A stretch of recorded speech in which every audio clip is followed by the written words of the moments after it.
Hello, everyone. Thanks for coming outside me today. Today, we're talking with Kennedy from the great state of Mississippi. I'm very excited to have this conversation with him today, the youngest member of the Average Jack Archery podcast so far. And before we get to Kennedy, though, real quick, if you want to find yourself on the Average Jack Archery podcast, please send me an email, averagejackarchery@gmail.com. Find me on Facebook, find me on Instagram, and yes, you can always leave a comment on YouTube. But today's episode is not about you. It's about Kennedy. And thanks so much, Bud, for being on the podcast today, man. Thanks for having me. Thank you I very am much. stoked. We're going to have a blast today. This is cool. It's nice to we talked a little bit off air. Demographically, the people that watch my stuff are significantly older than I am. So, I mean, you're significantly younger, but you're more in my wheelhouse there. As I said, you're my first students at my school that I currently work at are your age now. So that's cool. You know, it's relatable. But for the folks that don't, real quick, kind of give them a little background, where roughly geographically you are in Mississippi, how long you've been hunting just in general, how long you've been bow hunting, and we'll launch in from there. Okay, so I'm from Southeast Mississippi. I'm about 2 hours from the coast on the far right side of the state. Um, I've been hunting most of my life since I was about 5 years old. I'm 17 now, so that's 12 years, and just with family and everything. But not everyone in my family bow hunts, so that was kind of new because my cousin does it, but he's kind of, he's got his own family and own things, so that wasn't something I really got to experience and learn from him. So I've been listening to people like Nate and been learning, and I've gotten really fired up about it in these past 2 years probably. And I've attempted it, but I've never been really serious about it. Haven't prepared for it the right way. Haven't put the stands up in the right place. Planted the right stuff, all that. And but yeah, I've been doing it a while. But this year I'm planning to really double down on it and really make an attempt to take a deer. Well, I have to ask this because we didn't talk about this off air, but real quick, so for you, was it I want to enjoy the sport of archery and that led into archery hunting, or was it like I want to pick up a bow and shoot a whitetail with it? It was the love of archery, because Okay. this may offend some people, but I would rather shoot a bow than I would a gun, and I love both. But and of course I've taken deer with a rifle, You're in good a company for shotgun or that. something like that. But I like to hear the twang rather than the bang. Right, If right. it makes any sense. No, and I So completely agree with you. And you'll get to a point, we'll get to this in a moment here. This is your first season bow hunting. You'll get to a point where when you're at my stage of the addiction with archery, and you won't even you'll just take the bow out into gun season. You won't even take a firearm out anymore. Not because you're a purist, but just because you just enjoy the pursuit right, with the bow more. I couldn't care less. I got guns right here on the wall behind me that I will happily take out in deer season. yeah, But gosh, I just like carrying a bow. I just like carrying it. I think you'll eventually end up there at the rate you're obsessed with yeah. the sport. But let's another tangent question here. So you wanted to shoot the bow, which is interesting. So when it came to the hunting, though, if you were like, gosh, maybe I don't end up being as accurate as I wanted to be, or I'm not progressing as quickly enough, did the thought of using a crossbow in archery season so you could avoid, or did you never know? Just That never that entered your nev- head. that never crossed my mind. It's not that I view it as unethical or anything, because it's really faster than a normal bow. But why don't I just take a gun at that point? Right. You're shooting about 100 feet per second faster than you would with a vertical bow. So, what's the point? Yeah. Are crossbows, though, in Mississippi relatively common with the youth to be able to use them in archery season, at least to your knowledge? Um, we can use them. Yeah. But honestly, at least from my school, just local, I see a lot more people using vertical bows as opposed to crossbows. I don't know Interesting. why that is. It's just the way it is. Huh. Now, so let's dive into your school and how you got into the archery thing. So you got into archery, like we just said, to go bow hunt, right? Or rather to shoot archery, and that just led to bow Right. hunting. So you actually cut your teeth in NASC, the National Archery in the Schools program, which for the folks at home who might not know, it literally is bringing archery into the schools, elementary, high school, and so on. And it allows kids the ability to use it's the same generic bow. It's a Matthews Genesis single cam bow They all shoot the same arrows at a same target face, certain distance. It's all fingers, no sights, no peep, that sort of stuff. It's all instinctive, and it really levels the playing field, and you just basically shoot by age. And if you're unfamiliar with the Matthews Genesis bow, it's a very light poundage, 20, I think 30 pounds, maybe 35 is the 20 max. pound max. Okay, 20-pound max, and little aluminum arrows with glue in points and Yeah. little veins. And like I said, you have to shoot with fingers, but that Genesis is not drawing specific. It just keeps Right. drawing and drawing and drawing. It's almost like a recurve or a longbow where it just kind of keeps drawing. Now the poundage doesn't get any higher, but you just keeps drawing and drawing and drawing. I actually loved shooting those. I didn't have NASP growing up, but you do in your area. Is it a recent addition though to your area, or has it always kind of been there? It started about 5 years ago Okay. among us. My school, out of our little school district, our school was the first to get it, and then the next school got it about a year or two later, and then the one school just got it last year. Okay. So, I mean, it's been a slow progression, but it is. I mean, studies were done, I guess, and it is the number one growing state or sport in Mississippi. So I mean, Oh, really? that's a very positive thing to see. Okay. Now, do you think because of the NASP, or do you think it's just because you guys can go outside a lot, many more months out of the year, you guys can go out and practice than me, right? I can practice like 4, 5, 6 months out of the year, and then it's flipping cold. But you guys can be out like 8, 9 months out of the year. Do you think it's a NASP thing, or it's just kind of like you guys have a lot of free time on your hands?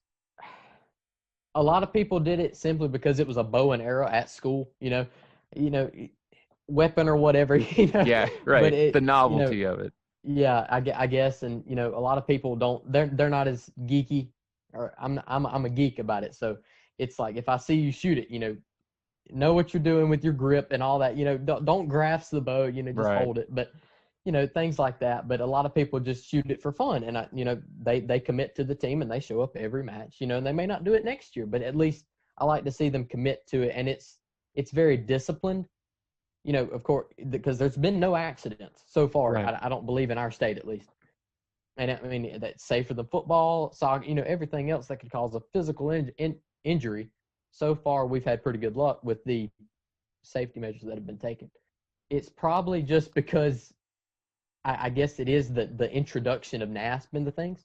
And I mean, but I've seen that branch off into people buying bows. Other bows to go hunting with or just shoot target with, because I've got a friend that he was the best shooter in our on our team, and he graduated last year, and that got him into not so much.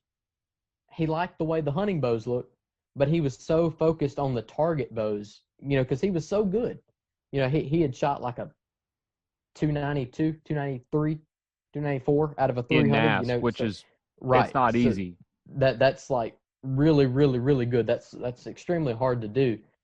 And he was just so focused on the target bows that whereas I was branched off into hunting, he branched off into target archery. And I thought that was amazing. So, but I've seen that so many times over.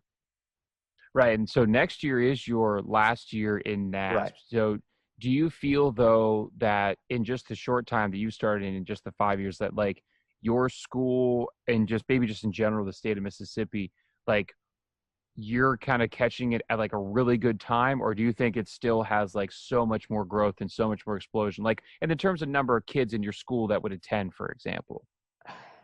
Well, it's grown every year.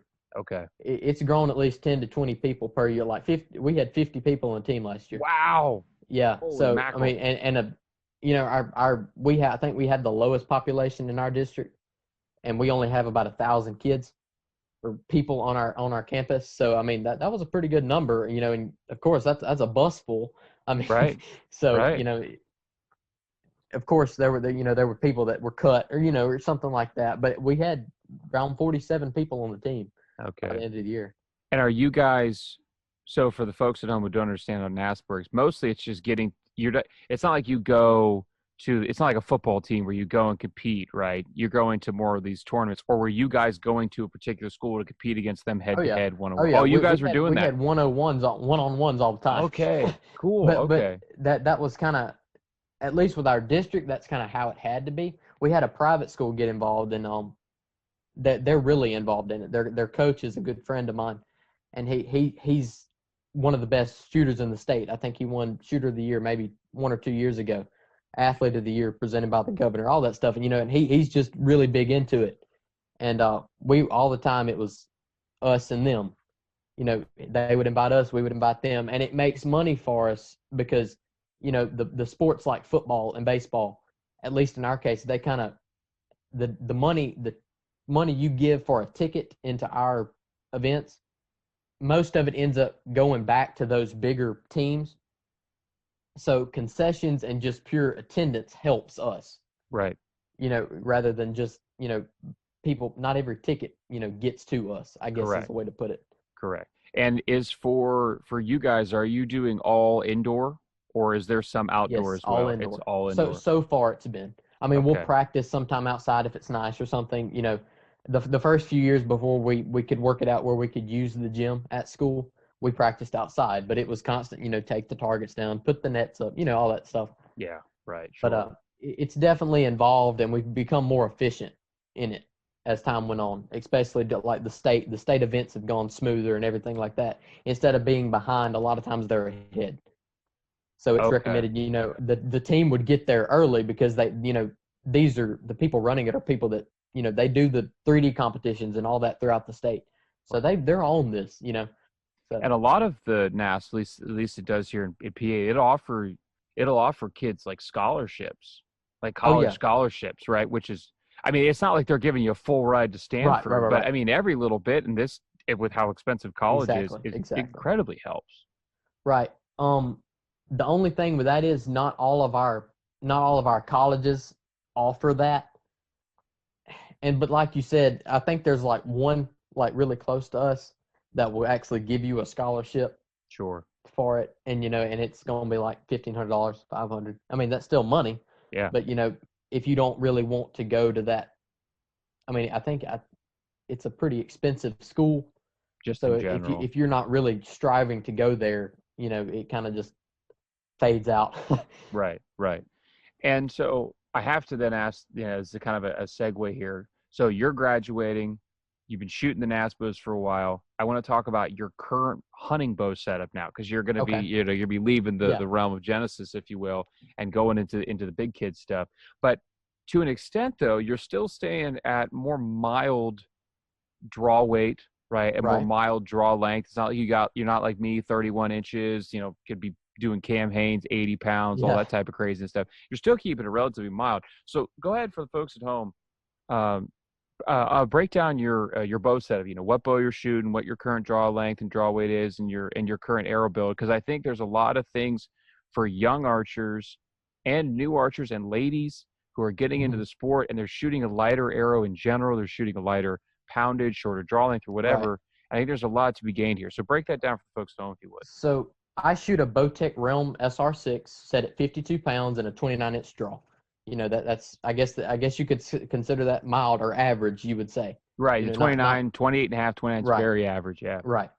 And I shoot a Black Eagle Carnivore arrow or a Black Eagle Outlaw, whichever's available at the time, or however many I have to go shoot at a shoot or something.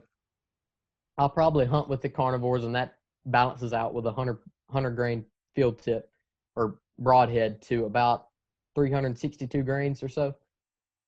And I'm shooting an NAP Thunderhead, and that was a gift. So I've never bought my own broadheads, but I've heard that they're pretty decent. So I figured I would give them a shot. They're of course fixed blade. Do you want me to go into like the actual gear on my bow, or? Yeah, if you want to. Yeah, go for it. I shoot a Spot Hog grinder sight, and just the Bowtech partnered with Ripcord to make the Bowtech Max Arrow Wrist or whatever, I shoot that on there. But I kind of want to give a shout out to Cutter Stabilizers. They're a local company. I don't know if you've heard of them. Yeah, Brandon McDonald did a video with them. Okay, so that's local to you guys. That's where I heard. No. Well, that's where I heard about it. I heard about Brandon McDonald doing it. Oh, okay. His video got me into him, and I checked him out because I needed a new stabilizer. I've been running the little 5-inch Octane that came with my Diamond Infinite. Right. But they have amazing customer service, and the product quality is amazing, and they just were a really a really good investment, I would say. So are you running a front? Did you get like a front and back bar from them, or is it just like a No, front bar I did. setup? I just because of the money strain, I guess, on it just a little bit. I haven't got the sidebar yet or the Yeah. back bar. So Well, it's not necessary. I just had to ask because right, one thing that I never worried about a back bar until this year. Like I've always like these people yeah, shooting a back bar. I remember vividly years ago, probably about 4, 5, 6, 7 years ago, Levi Morgan did a video where he's like, "Yeah, if you're not shooting a back bar on your hunting bow, you're just an idiot." And I remember watching that video, going like, "Who the heck does this guy think he is? This national, 12-time shooter of the year, all this yeah, stuff. Who's the thing he's telling me?" And then this year, I got the CBE torque set. I put that sidebar back bar on, and I mean literally the bow just hung like a plumb bob. And I was like, right, "Oh, this is what he's talking about." I was just gonna say, like, so I'd shot with just the front stabilizer and been totally fine. But adding that right, just added an extra level of stability I didn't know existed for me, which was right. very interesting. And I run a lot of heavy stuff. I like to run heavier sights, really well built, big things like this, CBE. I like Mhm. to run Hamsky rests. I love those things, and those suckers are tanks. So that's a lot of weight. When you get a quiver on there and all that sort of stuff, so that offset Right. stabilization is just super important. And I never thought I'd run on a hunting bow, definitely on a target bow, particularly when you get a longer Hmm. axle to axle. But on my target bow here, I'm actually staring at the cure. Like it makes a world of difference in terms of just how little extra effort I have to put in to make Right. sure it's level and stable. It's just something And different. and I've definitely noticed it. I mean, nothing against Spot Hog. I love my sight, but I mean, they're built heavy, and I can definitely feel, I do have to, reset my grip or something to make sure my bubble, is level, and I could definitely see where that would come in handy. Yeah, it's an absolute tank. So you're shooting cutter stabs, you're shooting spot hog, all that sort of stuff. Um, and for me, I always joke with people, and I'm hoping you big the same thing. A quiver's a quiver, a quiver. You didn't go out and like spend $300 on a quiver. Please tell me you didn't spend three hundred Half dollars of on a quiver. that. All right, okay. But I did buy the tight spot quiver simply Yeah, because, and this is simply because I don't want like a fused stabilizer on my Bowtech bow. I don't want to mix brands too bad. And Tight Spot is owned or is in affiliation with Bowtech. So okay, that yeah, was yeah. my reason there. And people are gonna think I'm crazy for spending extra money because of that. Well, But you'd be amazed the guys, and I think of Matthews in particular because they're probably the most famous for it. Like they have their specific quiver, they have their right, specific stabilizer, and Elite did it too for quite some time. I don't think they're doing it much anymore. But and you'd be the guys that come in are like, nope, I have to have it this color, this color, this color, and everything must be exactly Matthews or exactly Elite if it was the older models, and right, Hoyt has to be all fused.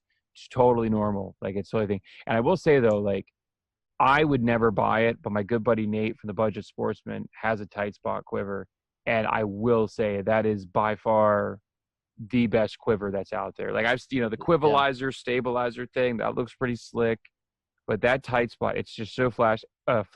Is it only a 4 or 6 arrow or Mine's a 5. okay or whatever? Okay, so do you pack it to the nines though? This is my next question. Do you pack that sucker to the nines, all five, when you're in the Oh woods? yeah, oh yeah, Yeah. oh yeah. And I do, but I had a tournament this past Saturday, and I took it off. I found it really, hunting. It's great, but I mean, even for our hunting, you go sit in a stand or something.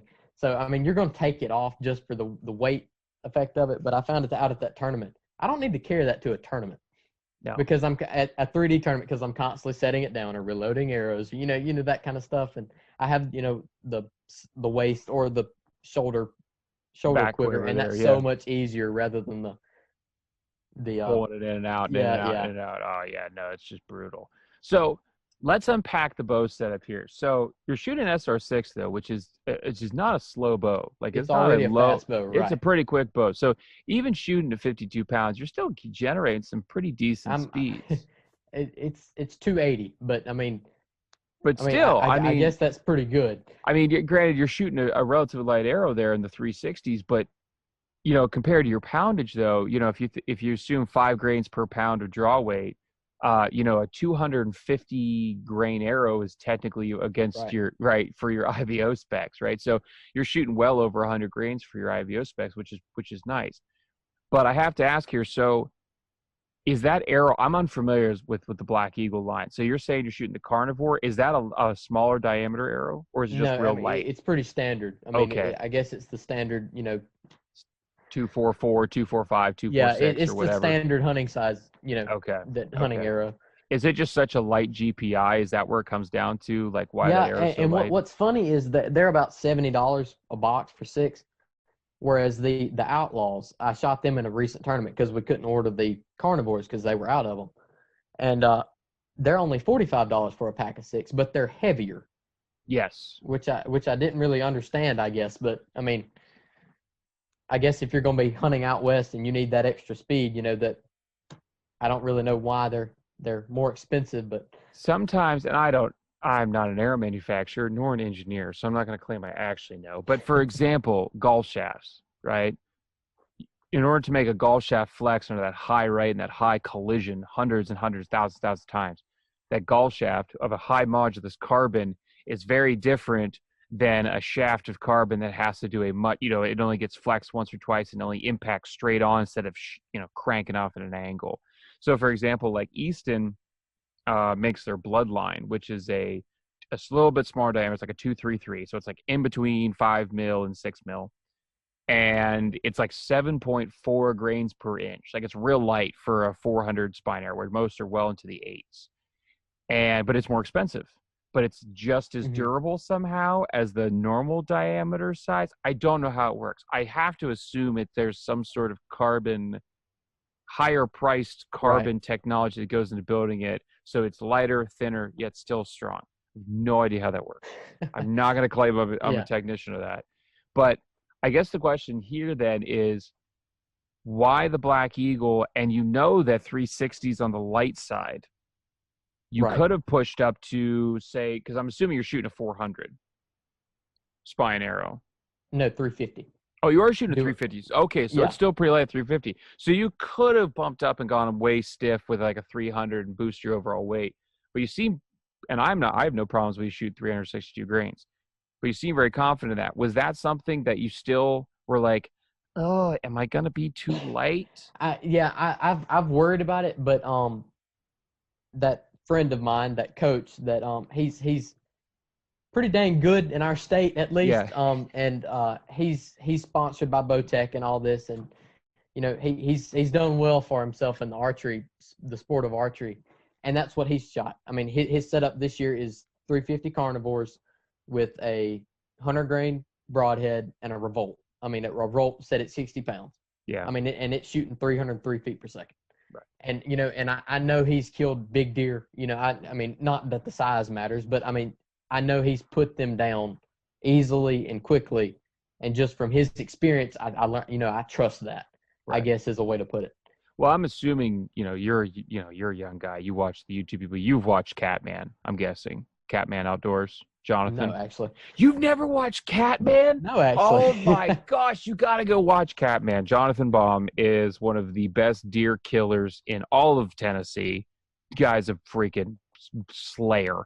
Um, well, Catman Jonathan, the reason why I brought him up is that he shot NAP Thunderheads Hmm. screwed onto a Eastern Bloodline out of an ancient PSC single cam with a whisker biscuit, and he was blowing through animals in Tennessee Really? like they weren't even standing there. Yeah, the arrow could not have weighed more than 380 grains. There's no way it did. No way. I know how much Bloodlines weighed. I shot them for years, or at least 2 years there. And a standard 100 grain NAP Thunderhead, and a whisker biscuit and an ancient single cam, slow as molasses PSE, and he was Yeah. blasting through animals. And Huh. I remember watching that going, huh, that seems like he knows what he's doing, or at least, and then I remember the past 2 years watching Ted from the Hunting Public. He Right. goes in, he gets a single cam bow set up, so it's real slow. That sucker's like 308 IBO. It's not fast. He's shooting a standard 400 spine victory, so he's pushing like 415, 420 grains a second, and a 3-blade Muzzy. He's going straight back to the 1990s. And he was blowing through deer in Missouri, in Michigan, in Iowa, in Kansas, Nebraska. I mean, every deer he shot at, he was cruising through. And that arrow was sub 425 grains. Yeah. Hmm. And so My biggest thing when it comes to this and the whole arrow weight thing, because my wife is, again, this to tie into the ladies, my wife can't shoot that heavy of an arrow. She's shooting like Right. 35 pounds, 25-inch draw. If I stuck a 450 grain arrow on that thing, the deer would have time to make a sandwich and eat it by the time it got there, right? Yeah. And so my biggest thing is perfect arrow flight, razor sharp broadhead, keep your Right. shots close. That's it. That's it. And fixed blade broadhead, preferably cut on contact fixed blade. You're not shooting mechanical with that late No. and expecting great results. Now, some No. people do. I'm guaranteed if people listen to the podcast right now, they're going, well, I shoot the 350. Okay, whatever. Great. But when you're shooting sub 400 or sub 425, you put on a good, sharp fixed blade broadhead and you keep your shots under 30 yards, you're blasting. You're just going to blast through things. And particularly with that bow that you're shooting, that SR6, or any modern compound. Like I said, Catman was doing with a bow from 2000, probably 2003, and he was doing it. And if he can do it, then you guys can do it. You have to watch Catman. You have to go back. He kills. There's a video he has that has over 1 million views. He killed like 3 does out of the stand with this setup in one evening. It's a great video. Oh, wow. And he's a young guy. He's probably only 21, 22, something like that. But yeah, he's an awesome guy to watch. He's probably the most even keeled dude on YouTube I've ever seen. Like Really?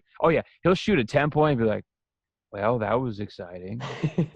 You're like, I'm on my couch, my heart's racing, I'm breathing hard, and Yeah. I'm just watching it on TV, or on my YouTube, and yeah, he's probably one of the most even keel, and the guy is a stone cold killer. I mean, he donates a lot.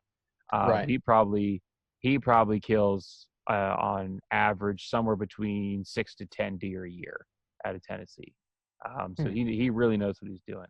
But anyhow, so this lightweight setup and everything. Did you do some serious tuning to get this good arrow flight, to get your fixed blades and all that sort of stuff yet? Or are you still kind of tinkering with that? Honestly, it flew straight mainly. Yeah. I guess that's somewhat uncommon, but they've flown straight. I've shot them on other arrows, and they've done the same thing. So I mean, I haven't had this bow. I've had it since February, and it's September now. That's plenty of time to get used to it. But I'm still, if anything, I'm getting used to the bow rather than all the other things. Because the coach, I call him, Yeah. that my good friend, he's just, he's won so many times, and he works on bow techs. He knows them well. So it takes him 5 minutes, and I'm like, did you do that? Yeah.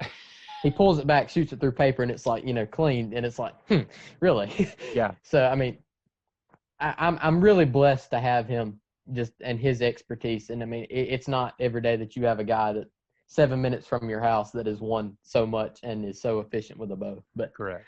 Yeah. And I have really to brag do, on him for that. Yeah, well, and I do think that he's got you in a good spot. I really do. I don't think there's anything wrong with that. I have a very close cousin of mine. Makes it sound like he's well into his 40s, and he also shoots for Bowtech. He actually won at least one, if not 2 legs of the IBOs and hunter class this year for 3D up Really? here in Pennsylvania. Yeah, he's real good hunter class pin shooter here. Also a Bowtech guy, and he shoots a gold tip 22 series, a target arrow, right? Gold tip 22 series, standard insert, and 125 grain rocket steel head. And he blasts through deer from Maryland to Ohio to Pennsylvania to New York, and he swears by it, and he's killed probably more deer than I've seen, on the hook, wow. in the wood, that kind of thing. Yeah. And so when he says that that's what works, I have to respect that. I don't believe in that, right? I don't believe in that kind of like less moderate weight with mechanical. I'd rank a little like 450, but I cheat because I'm so big. I have to have a little bit heavier, Right. just the spine and everything.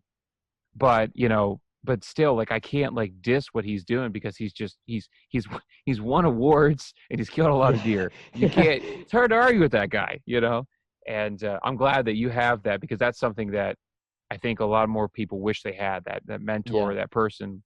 It's nice to be able to reach out to somebody like me on YouTube and ask questions. But having that person literally in your hip pocket, just a few minutes up the road, and it's not like he runs a full-time shop. So it's beside his house, and I heard, I was listening to you on one of your podcasts about the bow shop, and you just wish you could spend time with those people. And this is what he does. I mean, I am really, truly blessed to have him and be able to do that with him. Right. I mean, I'm sitting right now in my basement bow shop, and I wish that there have been customers that came in, young guys like yourself or dads that their daughter. I had a dad with his daughter come in a few weeks ago, and I'm just sitting there thinking, like, I wish I could just take you back to my basement shop and just for like 3 hours just Right. work on form. Like, I just wish that was a thing. And I do. I had a good buddy of mine, a local business owner. His daughter, I had in school, and he's like, "Hey, can you just have her look at your form?" I was like, "Yeah, man, bring her over." And so like they were over here for like almost an hour. I was just working with Right. her form and getting her anchor point and everything.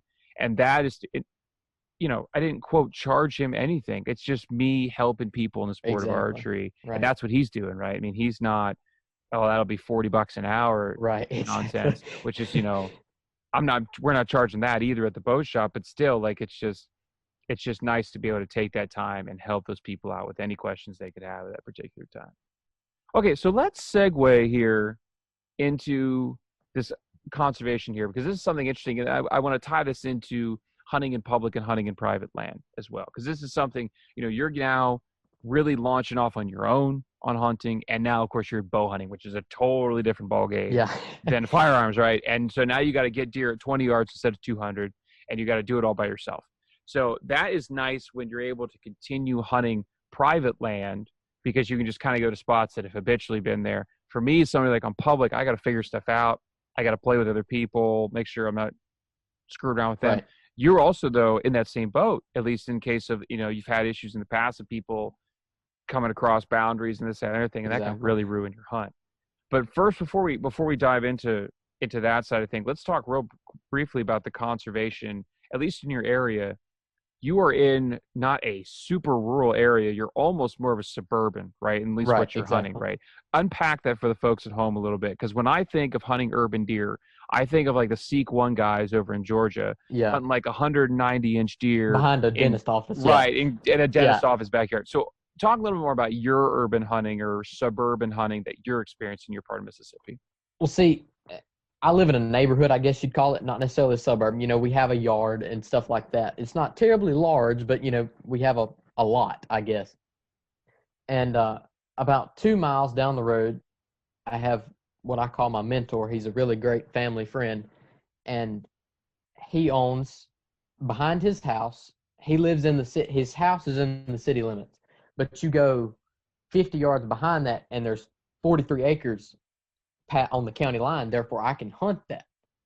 And since it's so much land, it's just a block. It's surrounded by high density areas that, I mean, houses and everything else, just like that. It's not like industrialized at all. It's not businesses. It's simply living space.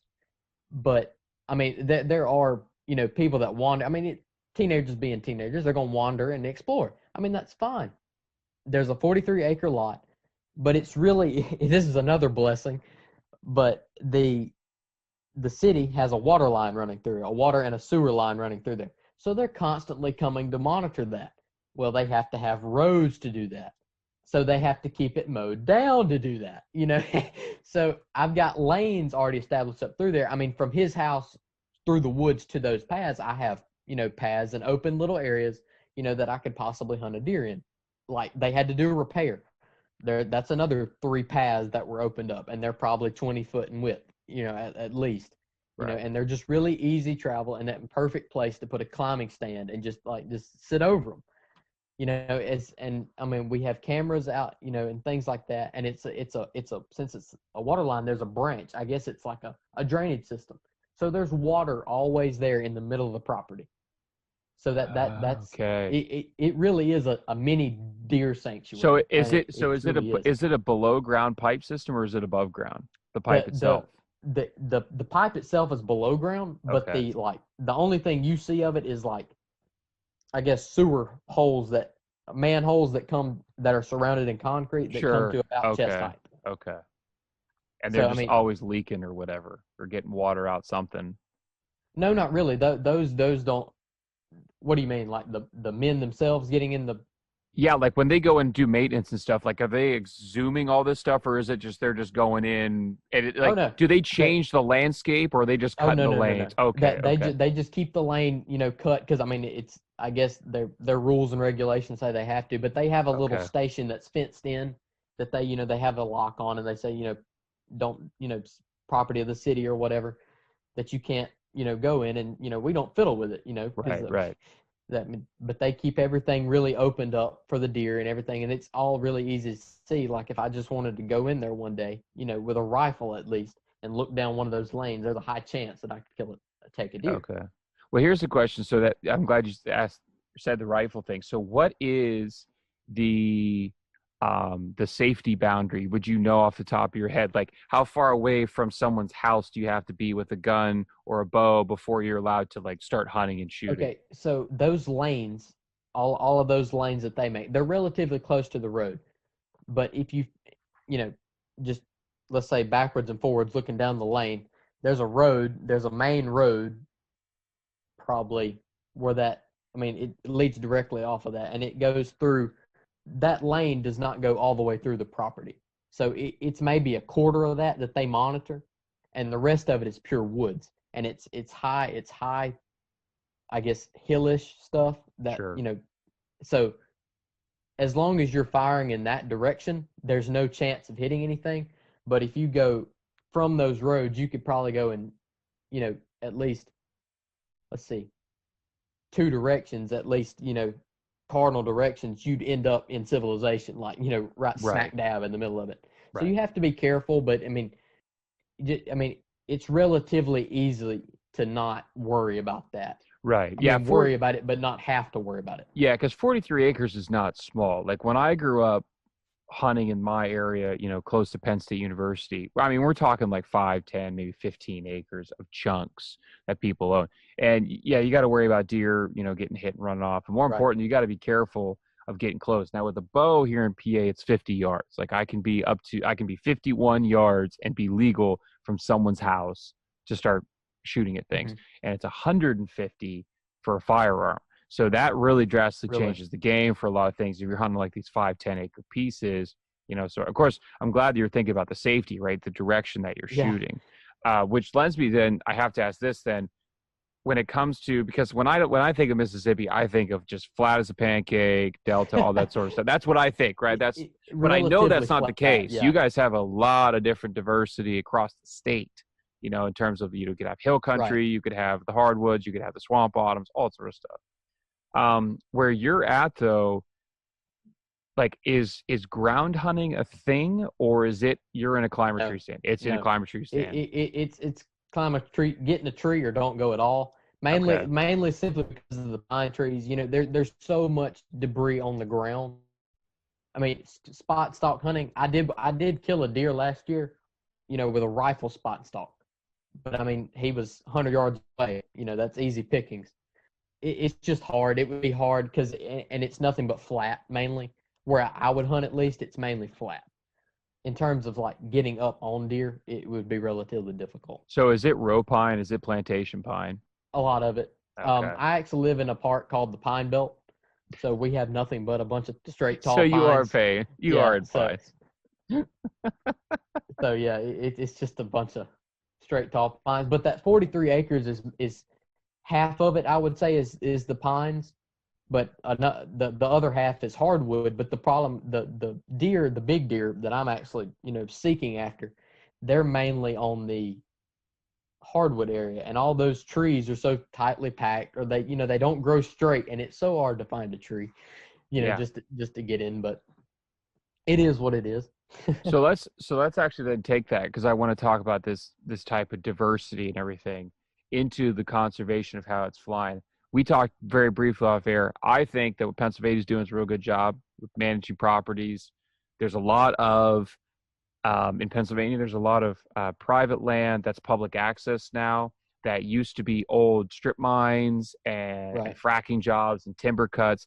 And the Game Commission has gone in, obviously with the land, in conjunction with the landowner, and has planted native species, so we have bedding cover, has gone in and Oh replanted wow. trees, and they do controlled burns, that sort of stuff, to try to help the Right. diversity, because otherwise you just got this nasty giant field Exactly. of goldenrod and olive, and it's just pointless. And you say down, at least in your area of Mississippi, they're doing good work as well in terms of trying to Right. manage the deer herd and manage just the general wildlife. Our I'm a state fan, so I'll use state as an example. But Mississippi State has done a study in our with my closest national forest, which it runs from here to Alabama, DeSoto. I mean it's a very large piece of land that the government has deemed a conservation area. There has been a study done by Mississippi State. They do a lot of the conservation work, I guess you could say, getting students into conservation jobs. They did a study on the soil, and they found that in terms of supplying wildlife with nutrients, I mean, they can survive, but in terms of supplying them with nutrients to grow big or just thrive, this land is a desert. I mean, it's the soil itself prohibits us from really having big deer in on public land, at least. So I mean, they're constantly trying to they're doing controlled burns, and they're doing the waterways and all that. They're trying their best. They really are. And Mississippi State has they have a deer lab. So every year they tranquilize the deer, the buck deer. Of course they have a constant renewal of fawns every year. And every year they tranquilize a buck, they saw off his antlers, as humanely as possible, and they document him for the rest of his life and figure out what is growing these deer the most. How can we help? I can go outside in my backyard right now and pick up a soil, like just get a scoop of dirt and put it in a bag and send it to them, and they're Mhm. going to tell me what kind it is, what it needs, things like that. So I mean, it's a real push down here, and Southern Miss, they have on the coast several different programs for marine life. So freshwater, saltwater fish, they're constantly working to improve that. And this is something you want to get into, right? Like, Right. you want to get into the forestry side of things, I right? do, and I would have gotten into being a game warden, but I mean, not that money's everything, but the money that they make is simply not great. I guess it's government benefits, but I mean, After so many years of it service, would. that's where teachers Right. are at too. Yeah, and I definitely agree. But I'm definitely looking to get into that, and thankfully I have some opportunities to get to it fairly free because I've taken some earlier vocational classes. But um, yeah, at least at my local, on our in our state, we do. I believe that we push for it still pretty good. Now, I'm going to talk a little bit more about your forestry thing, because this is interesting. I have my neighbor across the street has a forestry degree and currently works for one of the power companies here that runs part Hmm. of one of the big things in the Northeast. He runs a lot of the he manages a lot of the bucket crews and response teams and that sort of stuff Right. when it comes to clearing lanes and right of ways and that sort of thing. Is For you, would you rather focus on the actual lumber themselves and how to manage that, or are you more interested in focus on it from a strict wildlife standpoint? Mainly wildlife. I'd Yeah. probably go into some division of an animal science. Because I had a teacher. He's probably the smartest teacher we have on campus. He teaches all the the advanced sciences. I mean, he's just a stellar smart dude. And he said that he worked on the dairy farm at State for for that was his way of getting through. And he just he's really helped me kind of plan it out. Of course, he can't see exactly how to work, but he's kind of helped me do that. And he's told me the options, or at least when he was there, of what was available and how you could branch off and things like that. And I would mainly focus on the wildlife, but I also have a family friend that is a wonderful forester, and he's pretty well known, and he strictly does the timber industry. He goes, he tells them how much they need to cut and all this and that. But he can also look at the ground and say, this is a wasteland for deer. Right. So things like that. I think it was actually going to the wasteland for deer thing. I think it was actually a couple years ago. Growing Deer, Dr. Grant Woods cited a research done at Mississippi State. I think it was, and because there's this whole thing like, oh, it's all in the genetics. We got the cull bucks. We got to get out of the Right. herd and all this crap. And he's like, no, it's the food. He's like, I came into Yeah. the Ozarks. I planted soybeans everywhere. All of a sudden, we have big deer. It's not like big deer moved in and started spreading their genetics everywhere. It's clearly it starts from soil up. I have no degree in any sort of science field. I have no expertise, but I am incredibly passionate about soil conservation. That is something Right. that I get fired up about. I do it heck in my own little gardens here. You know, I've raised bed gardens back here. You know, pretty good sized ones. It sounds like I'm like a little flower box child, but pretty big raised bed gardens. I talk about like the no-till system to people all the time that talk about when to plant food plots and this, that, and the other thing. And you know, and I'm like, this is the way to do it. And I will love watching guys like Grant Woods and Jeff Sturgis, who runs Whitetail Habitat Solutions, and all this sort of stuff. And so I'm really pumped that you're going into Right. the Right. forestry thing. And I've, of course, I've helped my family plant deer plots because, we hunt on them. We all hunt on them. We kind of share them.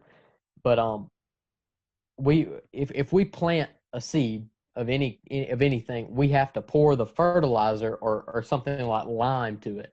And I guess in some areas it's more basic or more acidic. And we have to find that good area for it. And we all, if we want a good successful crop that's going to stay for the duration of the season, and maybe a little after, not that it matters at that point, but it may come back the next year. We have to really, we probably spend more money on that than we do the actual seed. It's what has to be done, but it typically, our deer are so pressured that they come, the ryegrass and all that the oats, the triticale, that can get them there, and they may stick their head down for a little while, but the corn is what they come to. The corn is what that it's a easy food source and they're going to stick around. They may stay in there an hour. Some may stay in there 2 minutes. Yeah. But it's just they're looking for food. They have to around here. Right. Is the acorns are the thing here in the Northeast? Is that acorn, water chestnut? Is that something that just gets vacuumed up in your guys' neck of the woods? Acorns are a blessing if you have them. The trees, the oak trees that of course that drop them. That you can, but typically they drop too early to help with that. They do get vacuumed up. I see. They dropped so early, because we have a tree 2 weeks ago. We were trying to set up a stand, and my uncle was like, yeah, they're dropping now. And he's like, they're going to be gone by the time season gets around. So it is what it is, but, and we have to really push.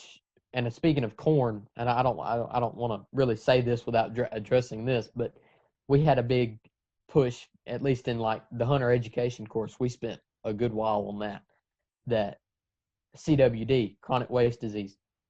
If a deer gets that, they're dead. I mean, no matter what, only thing they're going to do for the rest of their life is infect others. So the corn thing was, they had to enforce that a good bit, and they still are. So you have to kind of be careful. What are they doing to change that? Like, you can only have it out certain times in of the some year. areas you can't have it at all. Yeah, we can't hear it all. Yeah. Yeah. Like, and I don't for so long, I don't know why it wasn't considered baiting in a way. Yeah. I guess, and I don't know how that works, how they differentiate that. Yeah. But they've really doubled down on that. And so are you guys allowed to bait in Mississippi? I don't know if there's a difference. I know that there's a difference. Okay. I don't know what's considered baiting and what's considered just feeding, being a supplement to the deer. We have that same kerfuffle here in PA. You're allowed to bait, kind of, not really, in like the cities. Like, and it's kind of like, hand over your mouth. Don't let the game warden catch you, but we it'll don't be talk okay, about it, but it's like actually okay if they catch you. It's really strange. It's really strange. And then, of course, now with the whole CWD thing, it used to be legal. I could, in February when the seasons are long done, I could go dump 100 pounds of corn in my backyard, right, and set up a trail camera. Can't do that anymore, right? Because CWD, you can't have you. So we're not allowed to use We're not allowed to use natural urine for lures. Not that I really did that, but we can't do that sort of stuff, and of course, no feeding whatsoever in any of the CWD zones. So it's interesting that Mississippi's taking a similar esque Do approach y'all have many cases of it? of CWD. Yes. Yeah, yeah, Okay, yeah, so ours has kind of been few and far. I don't even know if we've had as of when I took my education course, 2 years ago. I don't even know if they were even really, they were concerned about it, but I don't even know if we had a case. I think it was all precautionary. It was so bad kind of thing. yeah. Well, I We don't know want it here. you guys had been across next to some states that had definitely had it. Right. Right. That was So, a I mean, big issue with the Arkansas-Missouri border there. exactly. Arkansas, that was one they talked about a lot. That that deer had to be processed a certain way. You Right. couldn't take it over state lines, unless this and this and this had happened to it. Right. It had sat around for 30 days up in another state, Right. that kind of thing. But I was just curious because I don't think it. I honestly don't think at that moment at least that it was very. I think it was more precautionary rather than it's a danger now. Yeah. You Well, know. and I would say I commend them for doing that because here in PA, our biggest problem is that the CWD has spread from the deer farms. That's where it's all come Okay. from. Yeah. That's where it's come from. They brought in samples of, Big Bob Joe Buck out of Colorado, and then it infected a deer, and then just because that's how life works, it gets out into the wild Right. population. Well, So see. at least in my zone, we have had zero wild cases, Right. but in the zone that's down toward the south, towards the Maryland border, the Pennsylvania-Maryland border, that has seen a boatload of wild Well, contracted see, cases. I just saw I was watching like Tim Wells, him going to a deer farm kind of thing, and I thought that was I mean, and I mean this is just my ignorance, but I don't, to my knowledge, we don't have any of those around here that just specifically farm whitetail. Oh, you I have them, mean, you just don't know about them. right. Okay, so we do. Oh, See, I'll guarantee you do. I'll guarantee you. You just don't know about them. okay. There's one that's 20 minutes from my house. I didn't know it existed until like a year ago. Yeah. And I've lived in So this county for who knows how long. so how does that work? Do private owners can they just hire those bucks on basically? So it's a little bit weird. So like there's certain farms that are literally farming them like cows, right? Because there are certain restaurants that actually sell venison and Right. venison meat products. So they're a little bit easier to take care of in cows. You just don't get the meat return, Right. based on like a cow.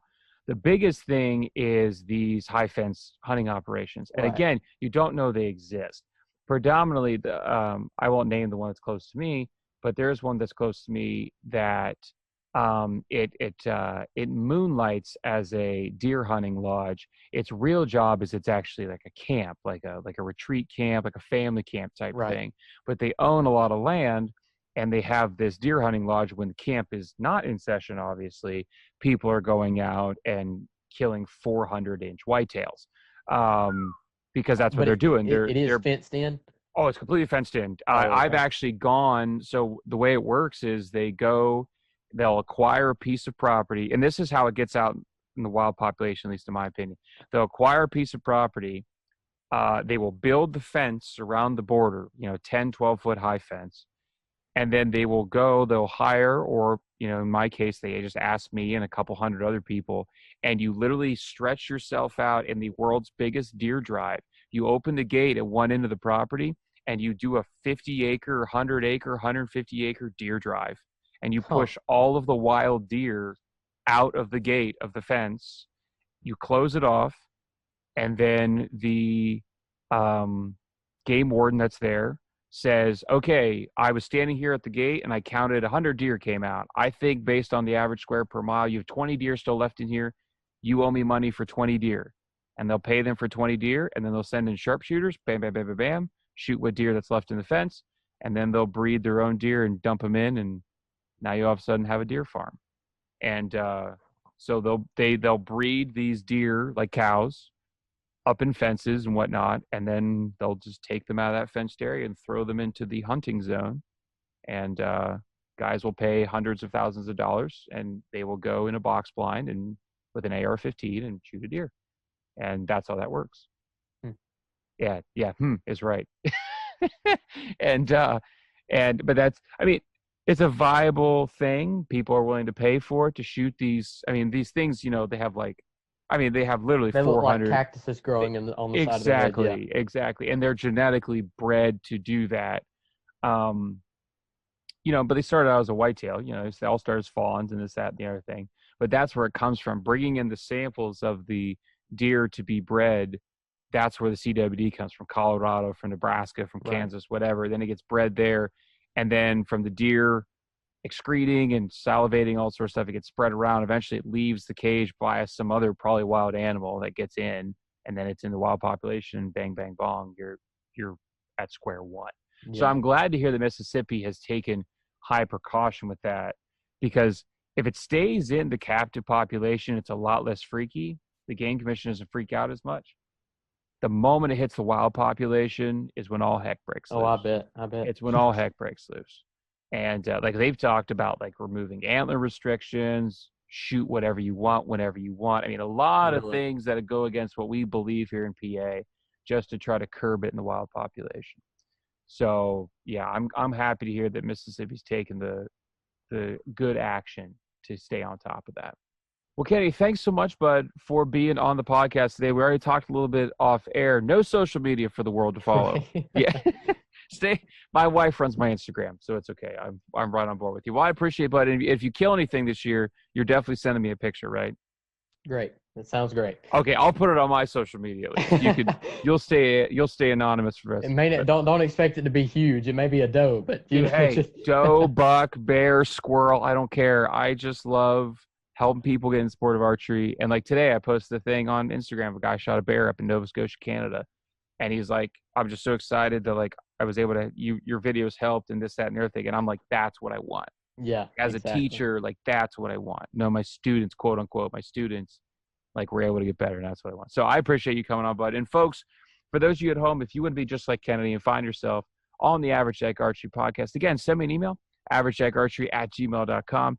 Find me on Facebook, find me on Instagram, and yes, you can always leave a comment on YouTube. Hope you're able to get outside, enjoy the sport of archery hunting if you so choose. Definitely enjoy God's beautiful creation, and we'll get to see you next time.